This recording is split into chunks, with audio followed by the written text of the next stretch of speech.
Hello, my name is Chris Glendinning. I'm 16 years old and in 5th year at George Heriot School in Edinburgh. As US President Abraham Lincoln once said, "No one is good enough to govern another without that other's consent."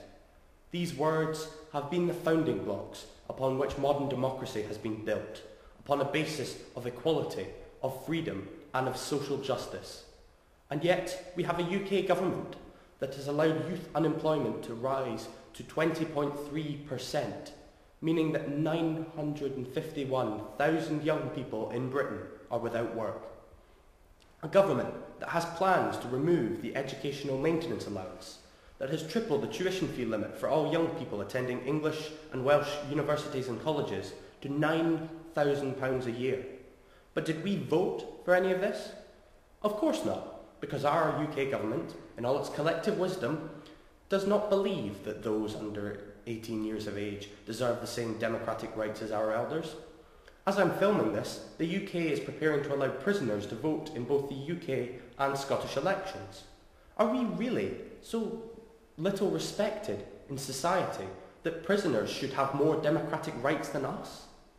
It's not even an outlandish or outrageous proposal to ask for the vote at a younger age. 16-year-olds are able to vote in Austria, Germany and Switzerland, where voter turnout is among some of the highest rates in Europe. And it's not that we're not interested in taking part in the democratic process. A study by the UK's Electoral Commission found that 30% of young people ages 15 to 17 in the UK are either fairly or very interested in politics. Yes, we could just sit around and talk about the things that could be better, but we need to take action to ensure that all of us have a brighter future. We must effectively lobby the government at all of its levels. We must tell our councillors that the educational maintenance allowance helps many through higher education. Tell our MSPs that free universal higher education is not only fair, beneficial to the economy, but is essential in maintaining the founding principles of the welfare state.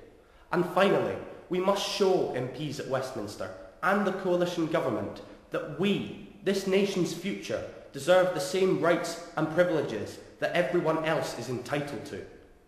I stand in march for every young person in Edinburgh who has been neglected by successive governments at both the UK and Scottish level. People of all political beliefs and viewpoints who believe that it's a ludicrous situation where we, this nation's young people, should be able to get married, enter full-time employment and contribute to the economy, or even enlist in the armed forces and die serving our country, but are not able to vote on the decisions and choices that will affect our future. We deserve a voice. And until our government decides to allow us to elect our own representatives to Holyrood and Westminster, it should be a strong voice, and I would be proud and humbled if you chose that voice to be mine. Thank you.